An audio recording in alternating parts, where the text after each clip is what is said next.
hoje a gente vai começar onde tudo realmente começa. A falar sobre as primeiras descobertas. E espero que você aproveite o máximo. Porque aqui a gente vai só dar o suprassumo. O resumo da ópera do que a gente aprendeu durante 2, 3 anos. E pra gente já não começar errando, você curte, comenta, compartilha e não só isso. Agora eu quero que vocês abracem essa causa. Apoia, né? Já apoia, já abraça. Porque mãe que é mãe, abraça. Não só a mãe, né? A família inteira. Isso, e hoje a gente tá aqui com Larissa e com Eliabe, 2 profissionais neuropsicólogos que atuam na avaliação neuropsicológica, né? Identificando não somente o transtorno do autismo, mas também outros transtornos. E aí é um prazer poder recebê-los e ter aqui essa conversa que com certeza vai levar informação para casa de cada um que está aí ouvindo o nosso podcast. Então eu queria aqui apresentar inicialmente Eliabe. Eliabe, ele é psicólogo clínico, neuropsicólogo que atua em avaliação de crianças e adolescentes, mestre em saúde e sociedade. E eu vou apresentar a Larissa Lima. Ela é psicóloga clínica, especialista em neuropsicologia, com experiência no atendimento de crianças e adolescentes. Daqui a pouco a gente consegue um para adulto. Já deixa a dica. Isso. E hoje a nossa conversa é sobre esse processo de diagnóstico. Nosso primeiro episódio foi sobre maternidade atípica e sempre vem aquela aflição nas famílias dos primeiros sinais, né, de para onde ir. E aí hoje a gente quer justamente desbravar esse caminho junto com Eliabe e Larissa, começando então aqui esse bate-papo falando sobre os primeiros sinais. Sejam bem-vindos novamente, e aí eu vou passar a palavra para Eliabe. Sobre os primeiros sinais, Eliabe, como os primeiros sinais eles costumam surgir e os exemplos de comportamentos que podem gerar preocupação nos pais e educadores. Assim, você fica à vontade para começar a conversa. Então, primeiro agradecer o convite de vir aqui, né, falar sobre essa temática é muito importante e a gente tá numa mesa com pessoas que deixa o espaço confortável, então é melhor ainda. O que é que acontece? Quando a gente fala de diagnóstico de autismo, principalmente, se a gente fala aí de questões precoces, a gente está falando de um diagnóstico que é dentro de um espectro. Então são muitas coisas que podem aparecer e muitas coisas que não podem aparecer. Isso vai depender muito. Se a gente fala, por exemplo, de uma criança que tem um nível de suporte 1 e uma criança que tem um nível de suporte 3, 2 ou 3, a gente vai entender que essa criança ela vai ter repercussões diferentes desde muito cedo. Então, por exemplo, é muito mais fácil você identificar que existem alterações quando a gente está falando de uma criança nível de suporte 2 ou 3, evidentemente. Principalmente se a gente tem aquela criança que tem atraso de fala, né, que demora muito a falar. Então, quando é que a gente observa que lá no início da infância, principalmente na primeira infância, fica muito evidente a criança que tem atrasos muito significantes. Então, espera aí que uma criança fale pelo menos, 200 palavras até 2 anos de idade. Chega a 2 anos de idade, a criança só fala papá, mamãe. A gente já leva em consideração que essa criança tem um atraso de fala. Essa criança não olha no olho, ela não faz comunicação, é não verbal, porque às vezes você tem um atraso de fala, mas não é dentro de um diagnóstico de autismo. É dentro de um outro possível diagnóstico, e até mesmo, talvez não seja de um diagnóstico, mas ela faz um outro tipo de comunicação. Ela faz uma comunicação não verbal, ela aponta, ela consegue pedir alguma coisa. Quando você observa que tudo isso não está apresentando, é muito provável que a gente tenha aí uma criança com um atraso significante que precisa ser investigada. Que precisa ser investigada. O importante é ir, né, buscar esse apoio, esse suporte com um profissional. E aí, para Larissa, dentro dessa temática, a diferença entre variações do normal e sinais que merecem atenção. E quando procurar essa ajuda. Porque eu sei que tem os marcos do desenvolvimento ali, né? E às vezes a gente fica esperando, a gente escuta muito, mas cada criança tem o seu tempo. Quem nunca escutou como mãe? Cada criança tem o seu tempo. E aí, seja bem-vinda também, Larissa, e fique à vontade para nos auxiliar nessa questão, né? Obrigada também, né, a vocês pelo convite. Acho que vai ser uma conversa muito boa, enriquecedora para todo mundo aqui, né? Porque a gente vai aprendendo com vocês também. O que a gente pode considerar como dentro do desenvolvimento esperado ou não?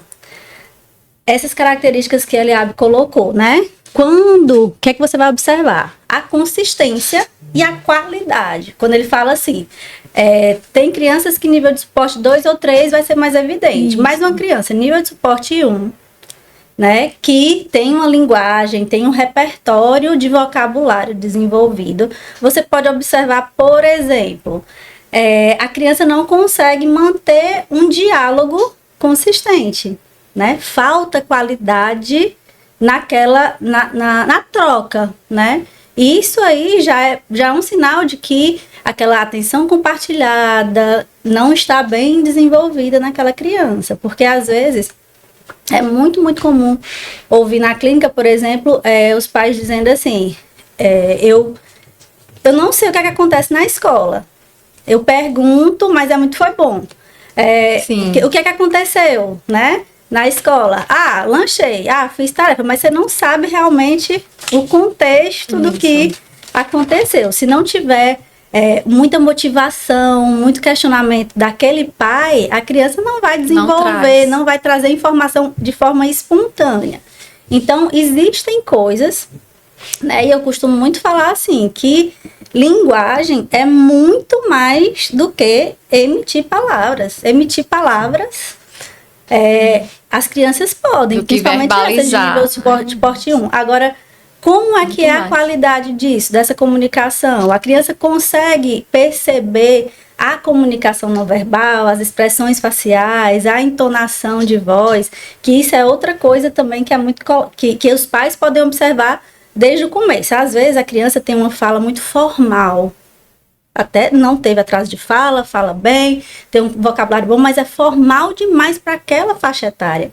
Isso tem que chamar atenção, né? Ou a criança repete muito e assim, ela até se coloca de forma adequada nas situações, mas se os pais observarem, muitas vezes ela está repetindo algo de desenhos que ela gosta muito.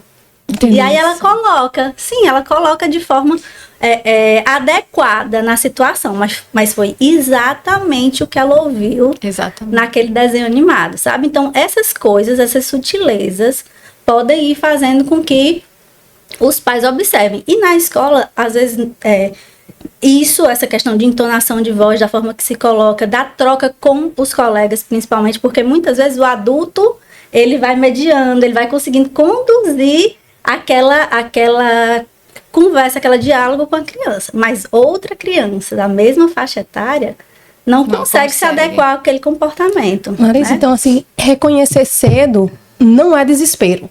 É estratégia. De forma alguma. Inclusive, assim, existem muitos estudos que colocam que você realizando intervenção antes dos 3 anos de idade, a possibilidade de desenvolvimento daquela criança, das habilidades de comunicação, de interação social e tudo, é muito maior, né? Porque é um momento realmente em que a criança está ali no pico de desenvolvimento, né? Entendo. E, Larissa, e como é que funciona o processo de avaliação neuropsicológica? Vamos lá. A avaliação neuropsicológica, ela é minuciosa, né? A gente vai avaliar o perfil cognitivo da criança, do adolescente, da pessoa, do adulto, né? E muitas vezes eu gosto também de deixar muito claro que a gente não obrigatoriamente vai ter um diagnóstico, né? Você traz questões, você foi ali por alguma inquietação, mas um diagnóstico pode ser fechado ou não, porque eu não sei se aquela pessoa fecha os critérios necessários para se enquadrar num TEA, no TDAH ou qualquer outra coisa que seja, certo? Mas a avaliação neuropsicológica, ela dá um perfil muito interessante de quais são os déficits, né? O que é que precisa ser trabalhado naquela pessoa, ou o que é que ela tem de forte, né? Então, o que é que pode ajudar ela no desenvolvimento dela. Então, a gente tem um perfil cognitivo, emocional muito desenhado que vai ajudar na intervenção, né? O que é melhor? O que aquela criança precisa, né? E, normalmente, um grupo, né? São grupos profissionais, né? São multidisciplinares. São, acho que em torno de cinco terapeutas, né? Tem o neuropsicólogo, terapeuta ocupacional, que são administra as terapias. E qual é o papel do neuropsicólogo todas essas terapias? Como é que orquestra isso? O que acontece geralmente? A avaliação neuropsicológica, ela se inicia, ou não obrigatoriamente iniciou, mas às vezes a família está numa investigação até há algum tempo, mas o médico tem dúvida ainda, né? Quer conhecer melhor aquele perfil, quer entender se às vezes não é uma questão do ambiente familiar que pode estar interferindo naquele comportamento, porque muitas vezes pode acontecer. E aí, o médico, muitas vezes, ele encaminha para essa avaliação, não é que a gente vai dar o carimbo do diagnóstico, né? Não, a avaliação é complementar, caminha junto com o médico e com os outros profissionais que acompanham aquela criança. Na sua experiência, em quanto tempo a gente deveria voltar para essa avaliação? Acho que pelo menos a cada 2 anos é interessante fazer uma reavaliação. Que a gente vê a evolução, né, da criança, o que é que está evoluindo, o que é que não está. Sim. Acho que é interessante. Importante. E aí, continuando, para a Eliabe também saber nesse sentido, quais são as barreiras comuns que se encontram nesse processo? O acesso, negação da família, desinformação, a diferença entre diagnóstico médico e avaliação neuropsicológica, porque às vezes pode ter essa confusão também, né? O papel do neuropediatra, o papel de vocês enquanto neuropsicólogos. E Lucy já se adiantou das terapias, que são várias que vêm depois. Eu queria que você explicasse esse processo. A gente está falando muito em criança também, mas eu fiquei aqui com a pulguinha atrás da orelha de como é que um adulto chega para vocês também, para uma avaliação neuropsicológica. O que é que desperta esse adulto procurar vocês? Aí eu fiquei aqui com esse questionamento e... Inquietação, né? O que acontece? Até porque essa pergunta é muito importante, porque quando a gente descobre o filho, normalmente, a gente, né, é só o primeiro passo. Porque a gente vai descobrindo outras pessoas na família que já são adultas com a mesma característica e provavelmente o mesmo diagnóstico. Sim. O que acontece? Você falando sobre desafios, a gente tem, pelo menos eu, não sei se Larissa já passou por isso, um outro desafio que são as pessoas que tentam ao máximo ter um diagnóstico do filho. Por incrível que pareça, essa demanda ela chega muito em consultório. Inclusive, assim, eu já tive problemas, não só com famílias, mas com escolas que não aceitavam o fato de não existir um diagnóstico. E aí, claro, que por trás disso eu não vou julgar o que é que tem, porque não me cabe, e não é esse meu lugar. Mas muitas das vezes há uma dificuldade muito grande dos pais entenderem que não existe um diagnóstico. Eu já vivenciei situações da família tentar, ao máximo, burlar o processo até de manipular o laudo. Porque queria ter um diagnóstico. Esse é um desafio gigante. Por quê? O que é que eu tenho observado tanto nos últimos tempos? Como tem sido difundido demais essa discussão, não tenho visto os pais com tanta dificuldade de aceitação. Há um sofrimento ali, há um sofrimento, é genuíno, há um luto, porque a gente constrói filhos e a gente espera que exista um crescimento, uma construção em todos os aspectos, mas a partir do momento que eu tenho uma dúvida que meu filho tem, ou que eu recebo um diagnóstico, eu vou ter dificuldade. Eu digo isso porque é interessante, eu tenho um diagnóstico de TDAH e minha esposa também. Então há uma chance altíssima do meu filho ter e já apresenta uma hiperatividade bem significante. E eu me peguei esses dias pensando assim, meu Deus, eu queria tanto que meu filho não tivesse. E quando eu digo isso, eu não digo no sentido de um preconceito, eu digo no sentido do medo dele passar o que eu e a minha esposa passamos e passamos até hoje. Porque o mundo não está pronto para receber pessoas atípicas, isso é uma verdade. A escola não está pronta para receber, o mercado de trabalho não está pronto. Nós somos muito intolerantes com o que é atípico. Quantas vezes a gente não diz, por exemplo, a pessoa chata, quando você vai olhar, aquela pessoa chata tem um TDAH, uma hiperatividade significante, que a gente não aprende, mesmo sabendo que ela tem, a gente não aprende a lidar com ela. E o medo existe porque, assim, eu noto que quando é criança, há uma compreensão maior, mas eu tenho outras amigas que têm filhos adolescentes, jovens, e parece que a sociedade vai, tipo, soltando a mão também dessa compreensão, né? É muito comum isso acontecer, inclusive. Então, existe... quando a gente vai crescendo, as exigências vão ficando maiores. Sim. E aí, né, realmente pode aumentar, assim, esse julgamento. A gente vai ter que marcar também, porque, assim, agora bifurcou, né? Existe aquelas mães que querem um diagnóstico e as outras pessoas que não, e a família que não aceita. Então, assim, para dois opostos e você ali administrando. Escute uma professora ou uma coordenadora de escola estadual, municipal, e pergunta o que é que chega dentro da escola. Está tendo hoje uma busca de diagnóstico em massa, porque existem coisas por trás disso. Busque, procure, converse, chame alguém para conversar aqui sobre isso. Eu visito muitas escolas e eu vejo o desespero, às vezes, das próprias escolas de observar essa busca em massa, e a gente sabe que isso existe. E, nesse caso, assim, é meio que um esvaziamento de pauta, né, também, porque o que acontece? eu aqui queria falar sobre o nimbo, né? De que quando a gente está investigando alguma coisa nos nossos filhos, algum diagnóstico, possível diagnóstico, com o diagnóstico, tem uma pausa emocional para os pais que é cruel. Porque você não sabe como você fala com a família, você não sabe como é que reage.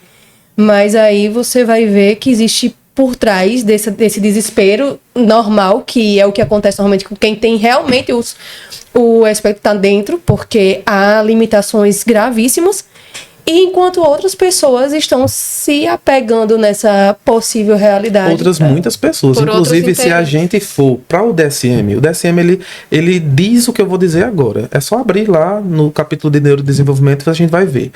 A minoria das pessoas tem diagnóstico. Não é a maioria das pessoas, gente. A prevalência de diagnóstico é minúsculo. Se você pegar a prevalência de autismo, de TDAH, a ansiedade no Brasil é um dos maiores, inclusive. Beira 9,9% da sociedade. 9,9% é a maioria? É a minoria. Mas o que é que a gente tem escutado cada vez mais? É porque eu tenho TDAH, é porque eu tenho TDAH. E isso tem feito, inclusive, aí entra dentro da pergunta que você fez de adulto. Eu não atendo adulto para avaliação, né? Mas eu tenho pacientes adultos que eu encaminho para avaliação e que tem uma resistência gigante. Eu tenho um paciente que ele diz o seguinte: não aceito o diagnóstico. Eu não aceito porque eu tenho ódio dessa discussão que tem na internet. Isso me afeta profundamente. E aí ele tem uma resistência muito grande, né, da rigidez cognitiva, inclusive. Mas a gente está vendo cada vez mais que na própria internet está ficando tão difundido, só que difundido para um lado já perigoso. Porque a gente está colocando como se a maioria das pessoas... Eu escuto direto as pessoas dizendo assim, mas é porque todo mundo tem diagnóstico, né? Não tem todo mundo diagnóstico, gente. Agora, é claro, qual é o estilo de vida que você leva? Se você usa telefone em excesso, você vai abrir quadros parecidos com TDAH. Quando eu fui diagnosticada com TDAH, a psiquiatra disse assim, sabe como é que você chegou aqui? Porque eu estava fazendo faculdade. E ela fez um perfil perfeito dos meus amigos. Eram pessoas centradas, eram pessoas mais organizadas. Porque é natural do ser humano você precisar de alguém que supra a sua necessidade, né? Então você se cercou dessas pessoas. E aí agora essas pessoas estão ficando com diagnóstico de TDAH.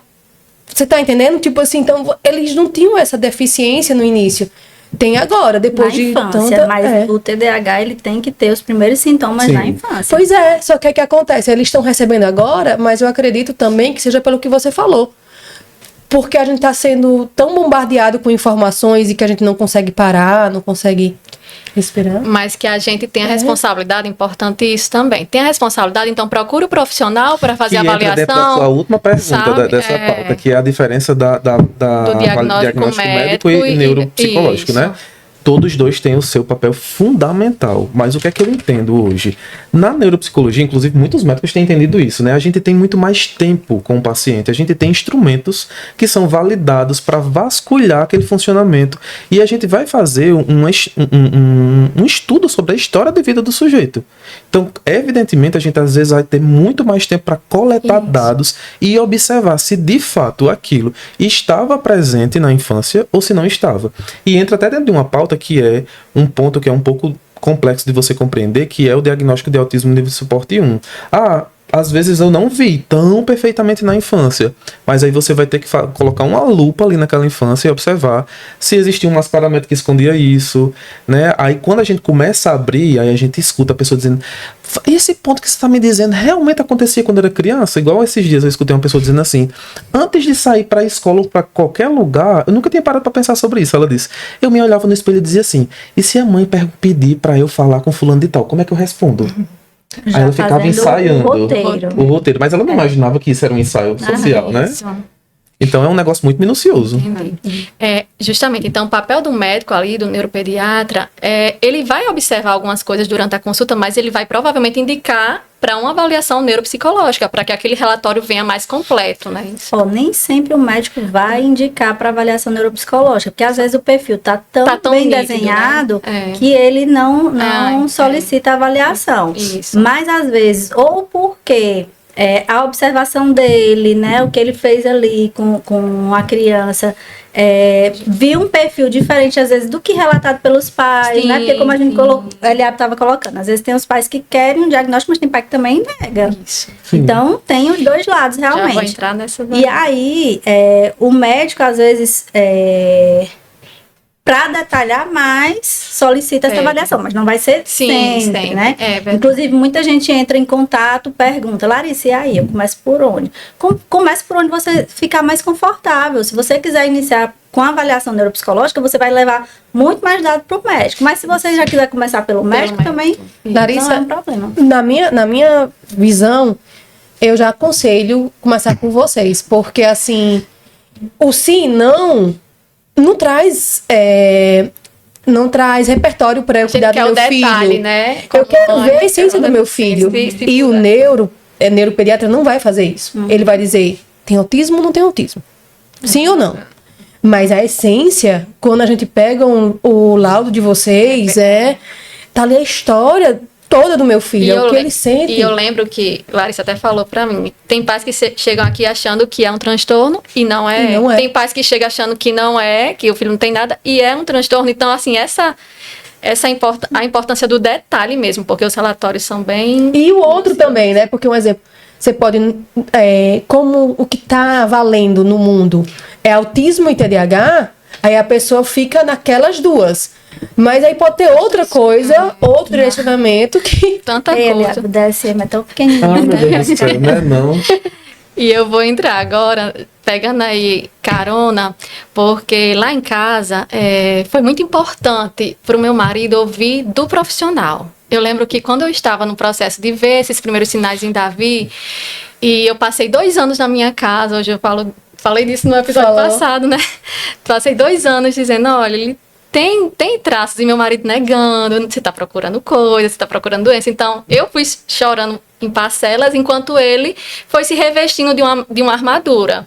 E aí, no dia que ele recebeu do profissional a resposta, a partir dos testes, ele ali, para ele, foi brusco, foi ali, naquele momento, caiu todas as fichas. E eu lembro que ele veio chorando da clínica para casa.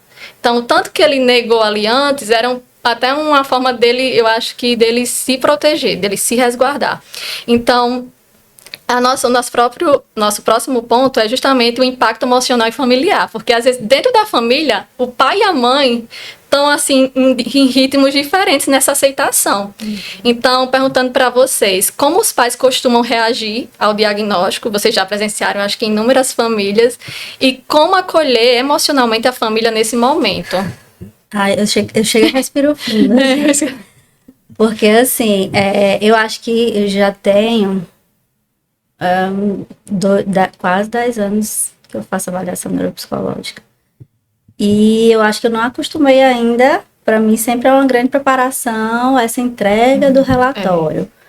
Porque não emocionalmente pesado só para as famílias. Para a gente também a gente sabe que ali muita coisa vai mudar a partir daquilo que a gente fala, a partir daquilo que a gente vai conduzindo. Então, assim, é muito necessário eu saber realmente a forma que eu vou apresentar aquilo, que eu vou conversar com aqueles pais. Lógico que pelo contato que a gente vai tendo, pela entrevista inicial, a gente consegue entender mais ou menos como é que tá ali o perfil daquela família, como é que tá a aceitação, como é que não tá, e a gente vai sabendo, né, mais ou menos como já dá para perceber na primeira conversa que eu fui assim, eu dizia uma coisa, ele dizia a outra. Às vezes acontece, e às vezes é muito linear o que os combina, pais dizem, né, a visão, às vezes é muito assim, então essa questão às vezes é um alívio. Tem famílias que a gente percebe que é um alívio, assim, que que bom, agora eu sei, vou ver o que eu preciso fazer a partir daí, né? E outras você vê que realmente é um peso, o que será, o medo do futuro, né? Como é que será, como é que meu filho ficará até agora? Tem pais que às vezes, assim, vai investigar um TEA, não sei, aí não era TEA, TDAH, ou às vezes naquele momento ali não tá fechando os critérios. Aí às vezes parece que quando a gente dá um diagnóstico de TDAH, assim, né, Liab, não sei se graças a Deus que é só isso, gente, não é só isso, TDAH também traz muitas questões, mas é porque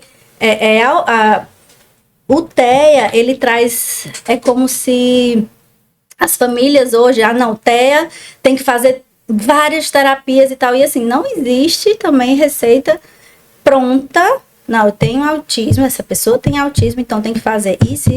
Não é, gente. A avaliação neuropsicológica também, ela deve nortear isso. O que é que meu filho está precisando? Do que ele vai se beneficiar nesse momento, né?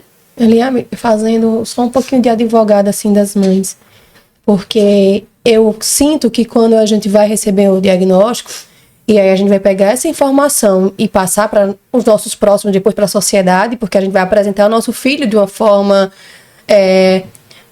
não romantizada, mas realista, e a gente meio que sofre. Então, o que é que acontece?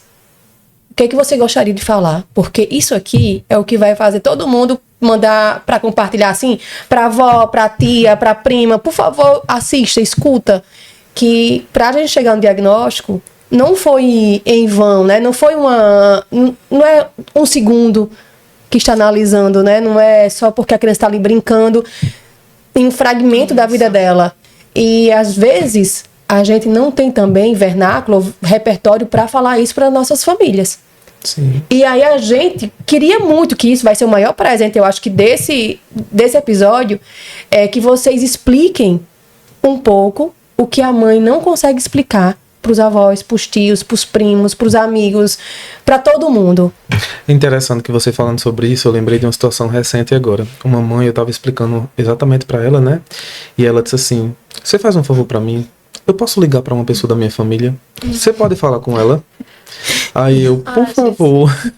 E aí ela ligou pra pessoa, eu, oi fulano, eu sou psicólogo e tal, deixa eu explicar uma coisa pra você, eu tô aqui com fulano de tal, e aí eu vou ler algumas coisas pra você aqui. Aí eu comecei a falar, explicar tudo pra ela.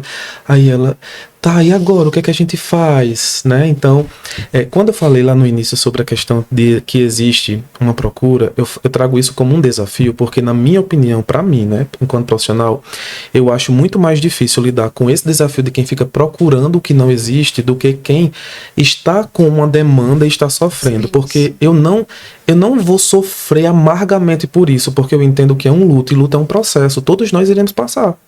Eu não quero ver uma mãe sofrendo, mas é real. O sofrimento é genuinamente humano. Enquanto a gente tem vida, a gente tem sofrimento. Então, qual é o meu papel ali naquele momento? É dar as ferramentas para essa mãe sofrer menos. E como é que essa mãe sofre menos? Quando ela tem conhecimento, quando ela sabe por onde começar. Eu explico tudo para ela. Eu falo até sobre financeiro. Mãe, você vai ter condição... Isso é muito importante. Né? Você vai ter condição de... E eu recebo algumas mães que não têm realmente condição, viu, gente? E muitas delas até abandonadas pelos maridos. Pelos pais pelos genitores, né? Vou colocar assim. E aí tem algumas mães que fizeram um sacrifício imenso para estar lá. Eu digo, você conhece sobre os direitos? Você sabe sobre BPC? Isso daqui vai servir assim muito fortemente para essa criança. Eu até faço alguns estudos de mercado, vejo quem é que trabalha na advocacia com essa situação, encaminho para quem eu vejo, porque eu faço esse papel de orientação que eu vejo como um papel fundamental para que essa dor ela seja melhor elaborada. Não tem como a gente retirar a dor.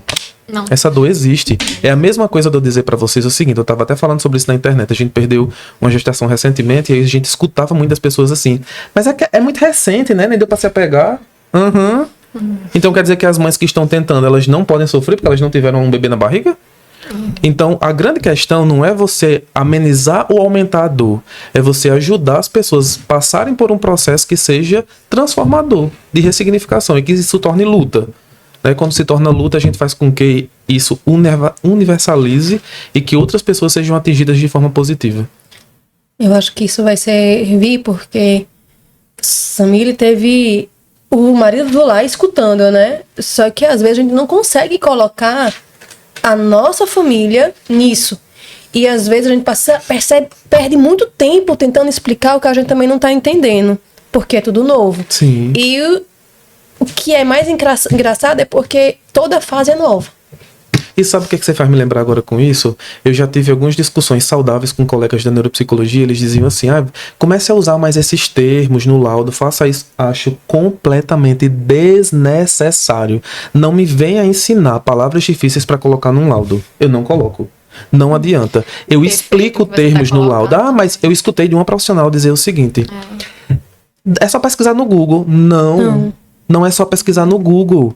Eu tenho que explicar o que é aquilo dali. O meu laudo ele precisa ser cada vez mais claro para que a pessoa leia e entenda. A linguagem dele é profissional, evidentemente, mas ele conseguiu transmitir para mim, porque eu não tenho conhecimento. Se você pegar um psicólogo que não é da neuropsicologia, nem vai entender termos da gente, não vai entender. Que dirá uma mãe que às vezes não tem nem conhecimento técnico de alguma profissão específica, que não tem formação acadêmica, né? E tá no burburinho, né? Porque ela não tá lá só. Na hora que ela tá recebendo diagnóstico, ela não tá lá só pensando, escutando o que você tá. Ela tá pensando financeiramente, ela tá pensando como é que vai dar conta, ela tá pensando... É tanta coisa, ela tanto tem medo barulho. de morrer e deixar o menino. É o que a gente mais sente, né? A gente convive com esse medo. É o que mais sente. É tanto barulho na nossa cabeça, como é que a gente ainda vai se acalmar para poder ficar grifando e procurando... Isso. E eu ouvi de uma neuropediatra, uma vez eu levei um relatório de um profissional e ela disse, olha, mãe, o relatório ele tem que ser claro para você. Claro para você. Aqui tá cheio de termos técnicos que eu tenho certeza que você não conhece, né? Tá difícil para eu decifrar aqui dentro dessa área. Mas a importância do relatório é que ele seja compreensível para vocês. Porque se não for a principal função dele não vai... Ele é comunicativo. Exatamente. Então a gente tá falando de atraso de comunicação, de linguagem. Eu tô fazendo mais atraso, porque as pessoas não conseguem se comunicar com uma coisa básica. E o que a gente mais vê é que se a criança tem, provavelmente, um dos genitores tem. Então a gente já também não tá entendendo muito bem as coisas, sabe? É tudo tão diferente quando você recebe que facilitar, né? Pode facilitar? E surgiu uma curiosidade também, que eu vou jogar para Larissa aí. Se você já recebeu, se você já conseguiu comunicar isso à própria criança, essa devolutiva, porque assim, eu vivenciei como mãe, né, como pais, mas já aconteceu também de devolver para a própria criança ou adolescente ali. Quando a criança fica em acompanhamento comigo, geralmente eu faço assim, a psicoeducação sobre o diagnóstico, se for autismo, TDAH, dislexia, o que for, né? Mas assim, na realidade, hoje, assim, é por questão de agenda realmente são poucas as crianças que continuam o acompanhamento depois da avaliação neuropsicológica comigo. Às vezes eu recebo até assim, crianças que já estão fazendo acompanhamento com outros colegas, né? Então, essa questão da psicoeducação fica realmente a cargo do psicólogo que está fazendo esse acompanhamento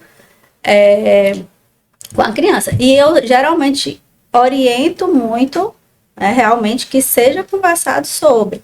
Porque aquilo ali deve fazer parte naturalmente da vida daquela criança, né? A gente está falando criança, adolescente, adulto, quem for, né? Como já fiz, eu faço avaliação de adultos também e eles fazem, assim, falam. Como foi bom, assim, saber que, assim, que eu não sou preguiçoso, saber que eu... Foi o que eu falei no podcast anterior. Tira um peso tão grande. Eu lembro ruim. Eu disse, e eu pensava assim, meu Deus, eu não sou a louca, eu não tava vendo coisa, porque não é fácil. Você enxergar ali, como eu falei, a cortina se abrindo, se revelando, você enxergando, e muitas vezes quem está perto não validando isso. Então... E só voltando um pouquinho essa questão, né, de como conduzir com as outras pessoas e tudo, assim, acho que depois que você recebe um diagnóstico realmente, algo que vai impactar, tá impactando sua vida, vai modificar a sua rotina, você vai se readequar, né, vai se reestruturar tudo. Naquele momento, principalmente, acho que o que menos você tem que tentar lutar é contra quem está indo contra você, ou seu diagnóstico, ou o que for. Porque, na realidade, é outra coisa que eu coloco muito, o nome é o que menos importa. Porque, assim, o que a gente vai ter que trabalhar, o que a gente vai pensar é, assim, os desafios. Não, isso aqui ele não consegue fazer, então vamos trabalhar esse comportamento. Tá, você não quer... dar nome a isso, tudo bem, mas esse comportamento aqui, você precisa me ajudar enquanto família a desenvolver. Você pode? Isso. Pronto. Né? Isso. Porque entrar em outra luta para convencer, para dizer que está mais certo. Mais uma luta. Tanta energia que você envolve ali, né? Para estar bem, para... Então, eu tenho esses comportamentos. Você consegue identificar isso, você consegue perceber isso, você consegue perceber essa rigidez que a gente não consegue convencer a uma alteração de rotina, a gente não consegue convencer a criança aí tomar banho, porque ela tem as questões sensoriais. Você consegue perceber isso ou só eu que vejo, né? Então, e à medida que vai crescendo, comportamento. À medida vai se mostrando, não tem como. Só não ver se não quiser. Até assim. Mas deixa eu dizer, mulher, eu não vi. Eu não vi nada. Tem os gêmeos, eles não falavam desde os 3 anos. Eles não falavam, só que eles falavam entre eles. Aquela língua lá deles estranha. Mas eles conversavam, sei lá, com o que eles estavam pensando. Falar quantos anos? Emanuel começou com 3 anos e meio, quando entrou na escola. E Rafael veio falar mamãe com 4 anos. E eles só começaram a falar porque eu separei eles. Porque eles eram tão autossuficientes, porque eu tava naquela ideia de educação montessoriana, sabe? Tudo que vocês quiserem, vocês fazem. Então, eles com 1 aninho já iam, pegavam a água, com 1 ano e meio, entrava, pegava a geladeira, pegava tomate, comia. Era assim, brinquedo. Aí quando foi na escola, a escola começou, não deu 20 dias, a escola chegou, chamou, vem cá, mãe, vamos botar aqui pra terapia. Menos de 1 mês, por causa da escola, já tinha tudo direcionado. Eu não vi nada. Muitas vezes também, é o que é comum a gente falar, muito que assim, eu não convivo com criança, eu não sei se isso é normal. E o pior que eu convivo, eu tinha um bocado, eu tinha assim, tipo, eu tinha uma ruma de menino, tinha um rumo de pivete, assim, sabe? Eu sempre convivi com pivete. Não... Tem essa realidade de quando a mãe descobre um pouco mais lá na frente da culpa. Na verdade, a culpa caminha com a mãe. Nasce a mãe, nasce eu beijava demais um que odeia beijo.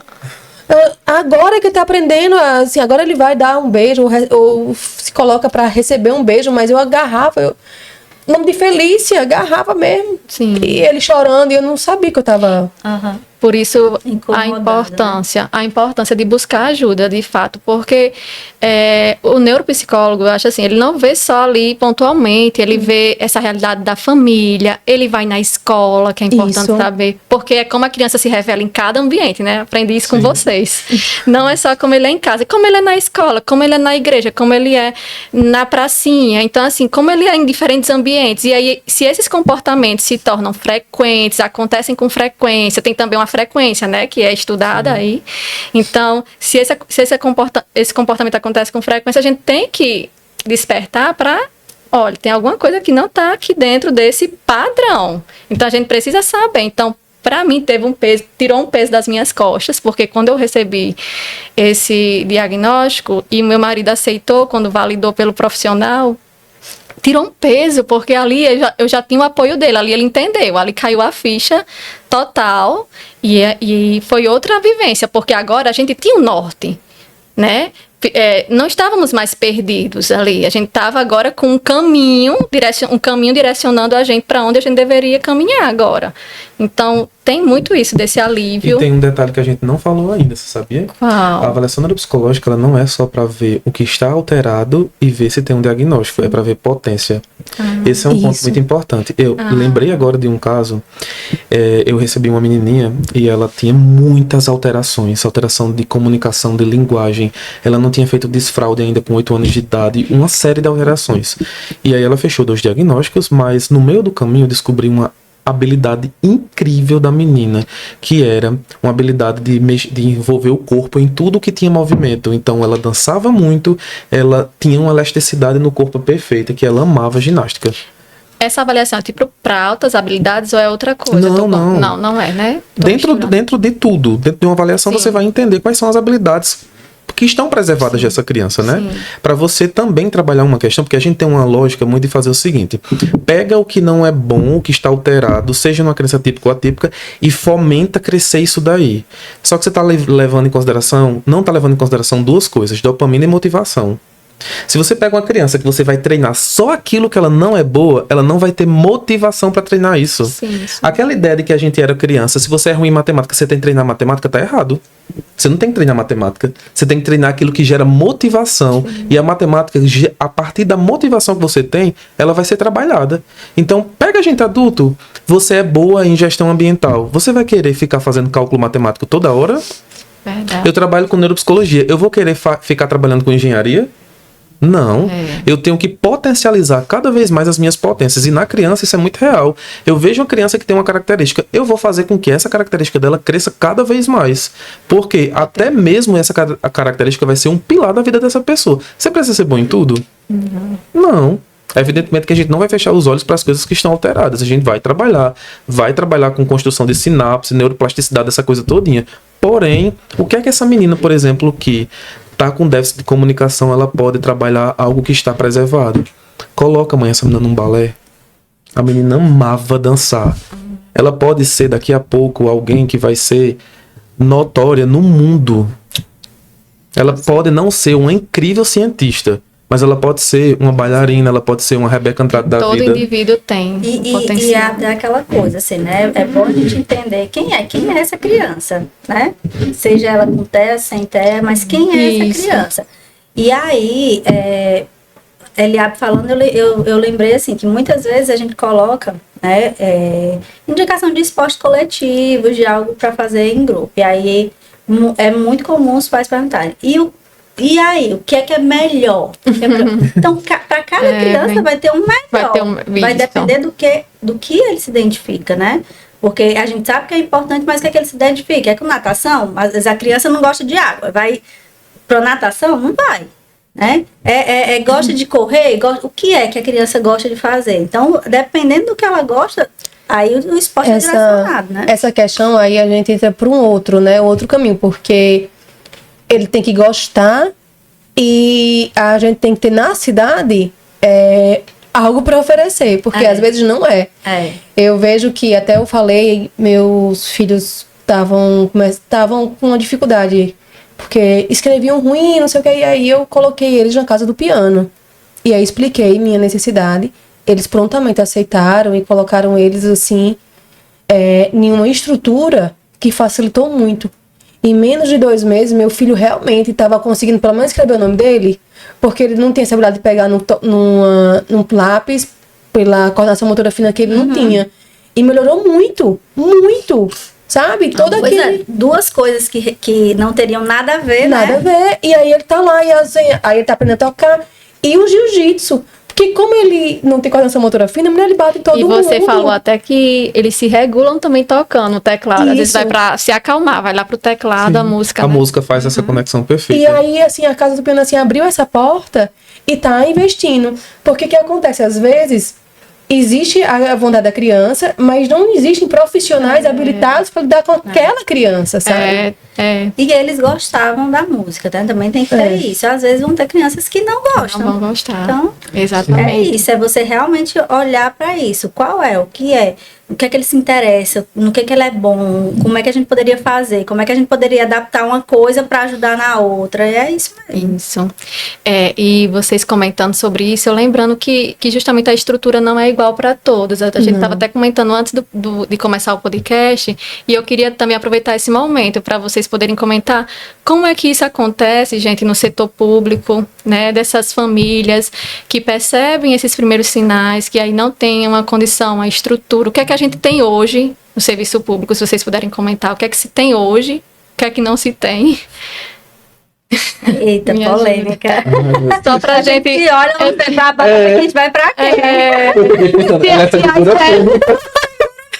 Se há esperança, assim, de que as coisas melhorem, não sei, assim, no futuro. O que eu vejo? Eu já estive na coordenação de saúde mental do município, em 2014, 2015, mais ou menos, e eu vejo muitos avanços de lá até hoje, do que se tinha 10 anos depois, eu vejo alguns avanços significativos e importantes. Sim.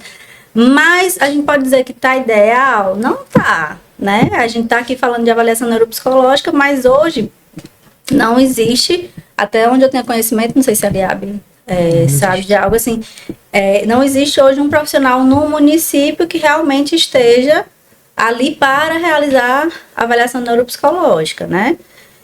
Então, isso é algo que hoje está sendo muito discutido, né? Muito, até validado pelos profissionais médicos, né? A gente recebe muito encaminhamento realmente, mas os médicos que atendem ali no serviço No público, eles não vão ter para quem encaminhar realmente para fazer essa avaliação, né? Mas hoje a gente tem, né, o CAPS infantil, a gente tem o SER, que hoje tem uma estrutura bem interessante, com a equipe muito profissional, né, lá, que faz esse atendimento, mas os serviços são sobrecarregados, não adianta. A fila é grande. Eu vou fazer até uma crítica, e aí eu não sou funcionário público, né? Trabalho no serviço, mas eu vou fazer uma crítica. Eu fiquei muito angustiado quando eu vi o último concurso que teve para a Prefeitura de Mossoró, porque quando eu fui ler o edital, eu vi um erro gravíssimo. Quando a gente fala sobre diagnóstico, quando a gente fala sobre tratamento de crianças atípicas, a gente fala sobre ciência. O edital, que aconteceu agora recentemente, tinha tudo menos o que deveria existir. O conteúdo programático do edital, ele não era nada para tratar tais demandas. E a maior parte das pessoas que foram convocadas até agora para a prefeitura foi para trabalhar com crianças atípicas. Então a gente observa que existe uma falta de compreensão de conteúdo das próprias bancas e da própria prefeitura, que isso não é só de Mossoró. Essa mesma banca que fez vários outros concursos e repetia muito isso. Sim. Por exemplo, eu vou abrir um ponto super polêmico, mas eu não tenho problema de falar sobre isso de jeito nenhum. Por exemplo, vamos lá. Se concordem ou discordem de mim, mas isso é um fato, não é uma ideia, é um fato. Me conta como um conteúdo programático todo baseado na psicanálise vai trabalhar dentro de um SER, com reabilitação. Eu não sei responder essa pergunta. Não tem como. Procure na literatura. Se alguém tiver como me disser, pode mandar mensagem depois, a gente discute, aí eu vou lá no meu Instagram e digo o contrário. Mas não tem como. É incongruente. Por exemplo, se a gente trabalha com... Qual é a ciência hoje que mais trabalha o autismo? Comportamental. Em qualquer livro de base científica você vai encontrar. E eu não estou dizendo que não é científico. Eu estou dizendo que, se você for para validação científica, a gente está no caminho errado. Então, a pessoa vai estudar para entrar num concurso falando sobre uma coisa que não tem nada a ver com o que ele vai trabalhar. Aí ele entra. Ele já vai ter dificuldade com a estrutura porque não tem tudo que deveria ter. Ele vai ter dificuldade com superlotação de agenda, que não deveria ser assim, mas é. E ele vai chegar com um conteúdo que muitas das vezes não é o que precisa de uma criança. A gente vai viver o que a gente vive no Brasil. Uma saúde pública a nível mental utópica, que não funciona. Assim, aí eu vou defender um pouquinho. Defenda. Não, no sentido assim, de que vão ter, que às vezes aqueles profissionais estudaram aquele edital para prestar aquele concurso porque era o que era exigido ali. Mas tem pessoas que na sua carreira, no decorrer da sua formação, já vieram construindo um caminhar pela área comportamental, por essa área que realmente ajude a fazer. E assim, eu acho até muito, eu já vi também, assim, algumas pessoas, né, pedindo para sair do serviço por não se achar competente. Eu acho isso super digno, porque o que a gente tem que fazer realmente é isso. Não, eu não tenho aptidão para realizar esse tipo de acompanhamento. Se eu sei que eu posso impactar a vida daquelas famílias de forma negativa, o melhor realmente é eu não ficar ali, né? Mas eu acredito que ali vão ter, sim, profissionais que estão capacitados, assim, por ter trilhado de outra forma até chegar ali, né? Mas vão ter profissionais que estão ali porque passou... porque isso que está aprendendo não está sendo avaliado, né? Se não tem o edital, não está sendo avaliado. E assim, é contar com a sorte aí. E infelizmente, assim, isso também, gente, não é só no serviço público, não. Não é, né? Não é. A gente percebe, se a gente for pensar nos planos de saúde, se a gente for pensar nas clínicas particulares, existem muitas pessoas que aí eu acho que o grau de responsabilidade pode ser até maior, que oferecem um serviço que elas não estão aptas a entregar realmente, né? Isso. E então a gente pode concluir até que a principal crítica eu acho que se dá para a instituição e para as bancas, na verdade, né?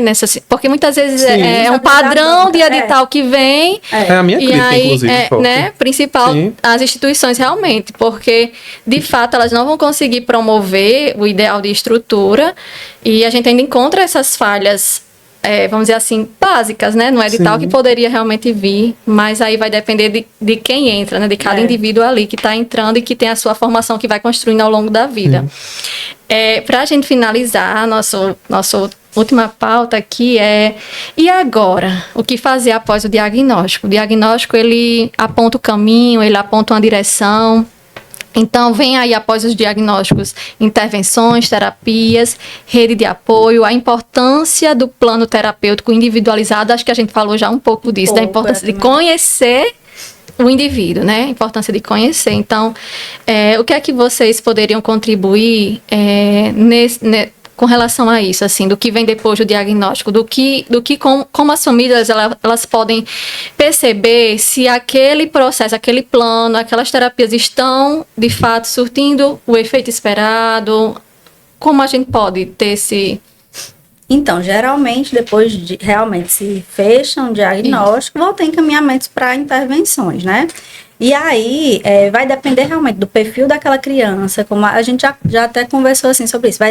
Não é todo mundo que vai precisar fazer terapia ocupacional, não é todo mundo vai precisar fazer psicomotricidade, enfim, psicoterapia. Dificilmente a psicoterapia não vai entrar porque é a questão comportamental, né? Vai ter o treino das habilidades comportamentais, mas nem todo mundo precisa da mesma quantidade de horas de terapia, de Sim. psicoterapia, né, para se desenvolver. Então, primeira coisa é isso, é você ver realmente o perfil, porque às vezes também, aí eu vou tocar um pouquinho em vocês, as mães conversam, não, mas o filho de fulano faz isso, eu também tenho que fazer. Não. É verdade. Não obrigatoriamente Outro você precisa pecado fazer. das mães, a comparação. Isso daí é o que a gente faz na sala de terapia, esperando por 2 horas a criança sair.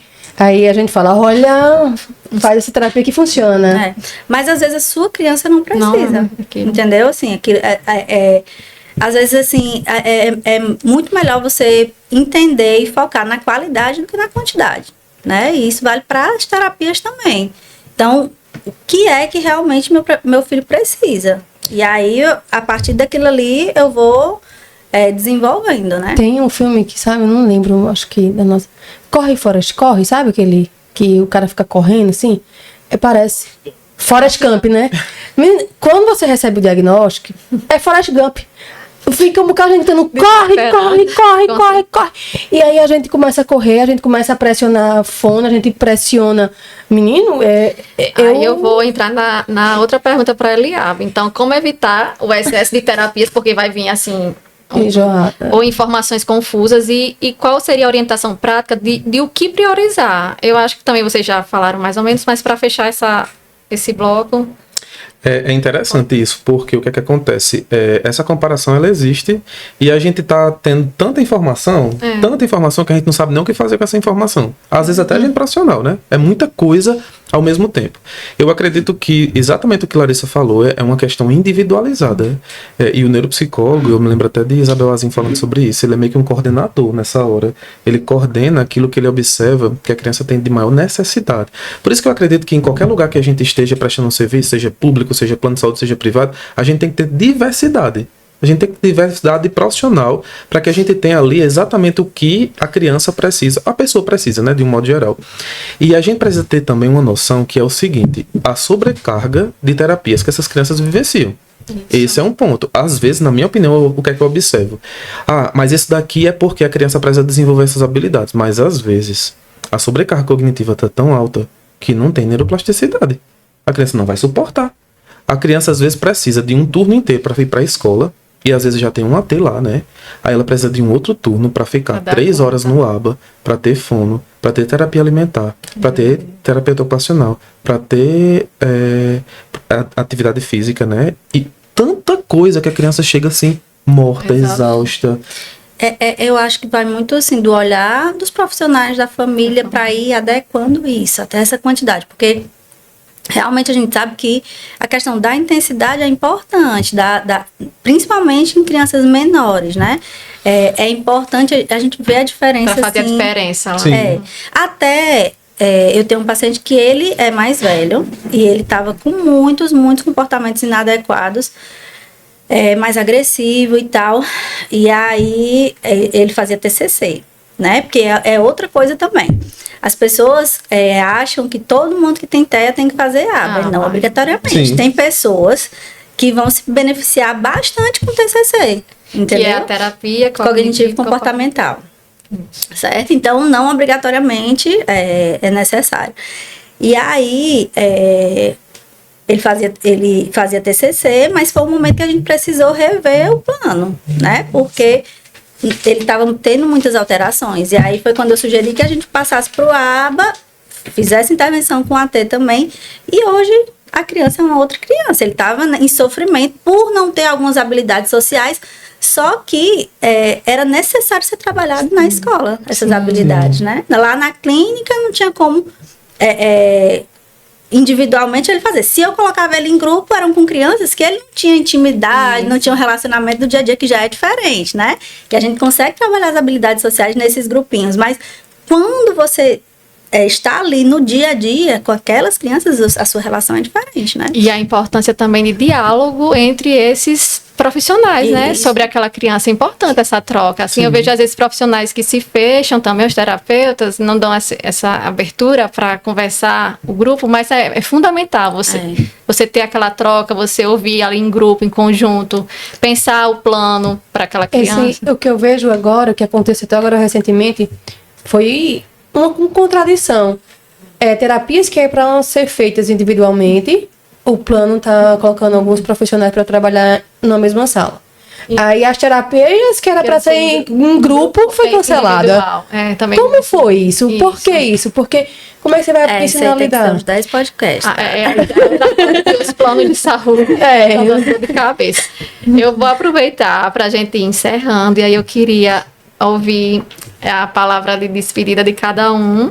Vocês aproveitem para... O que vocês diriam para os pais que estão iniciando essa jornada, certo? E se vocês indicam alguma leitura, enfim, algum profissional... Algum podcast.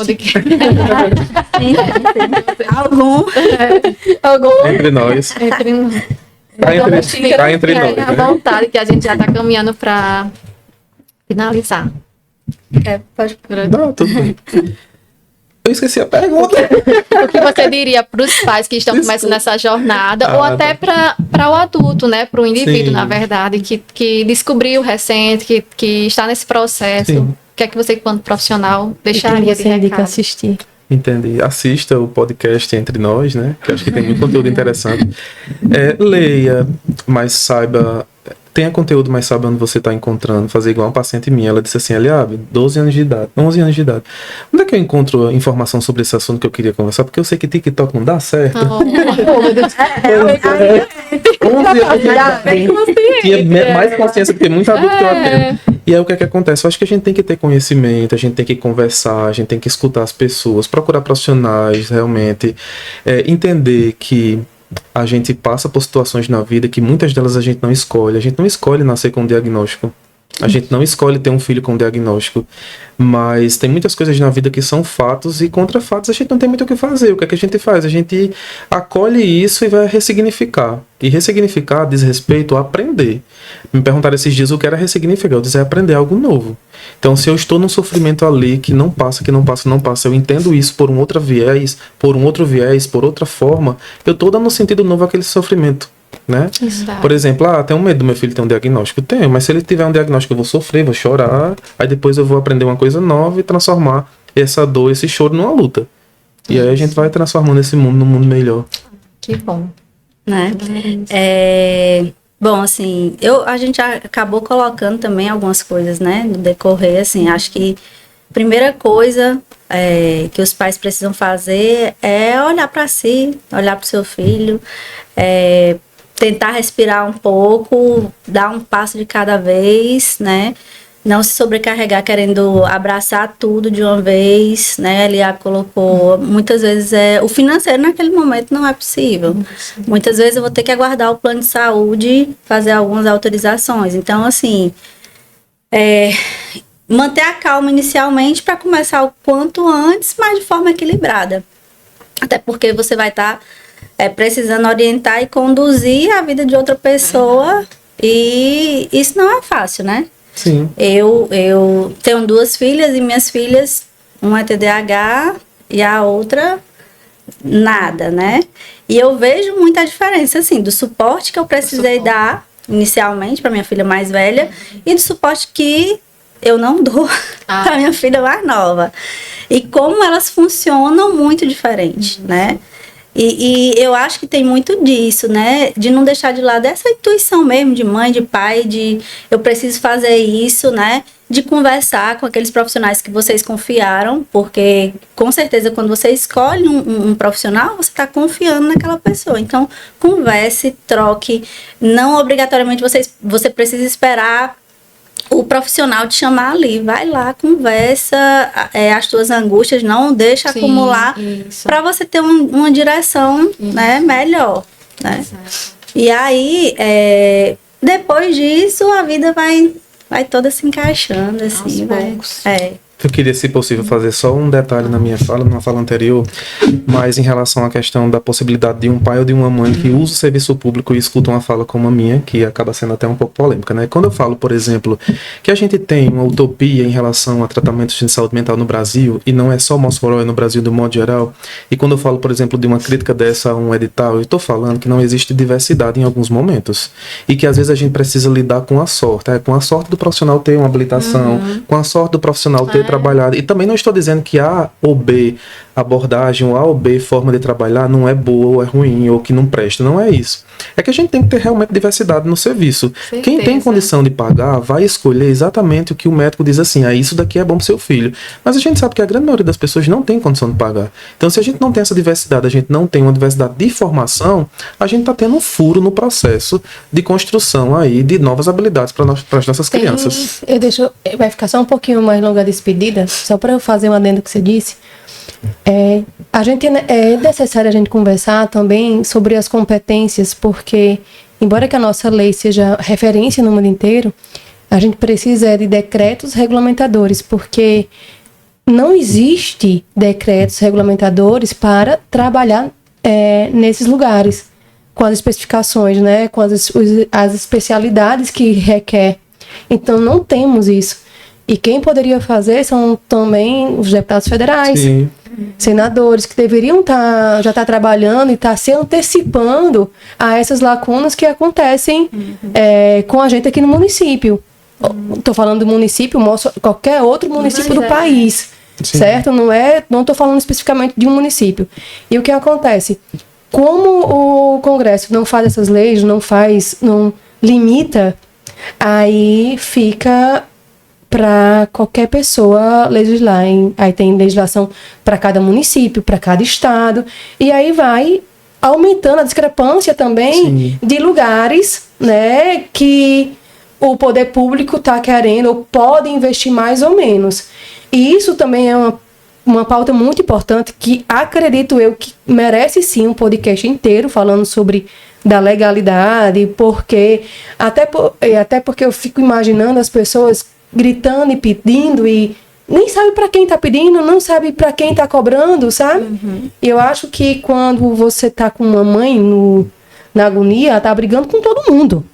E ela não sabe para quem recorrer, ela não sabe para quem pedir ajuda, sabe? É muito barulho, como eu tava falando, é muito barulho pra gente.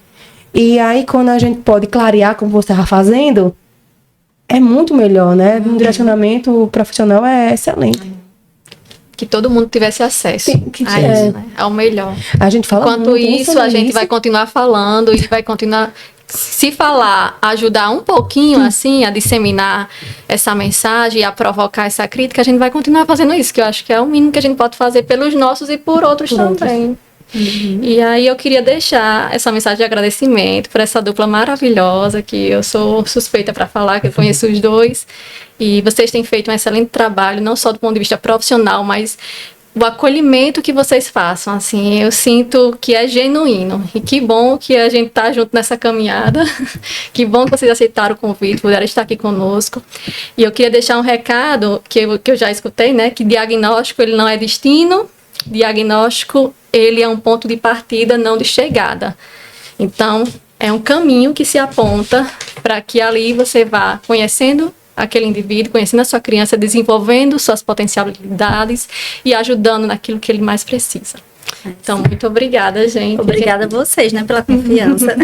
Obrigada, minha companheira Lucia. Eu sigo a relatora. Então, nós nos vemos nos próximos. Até mais.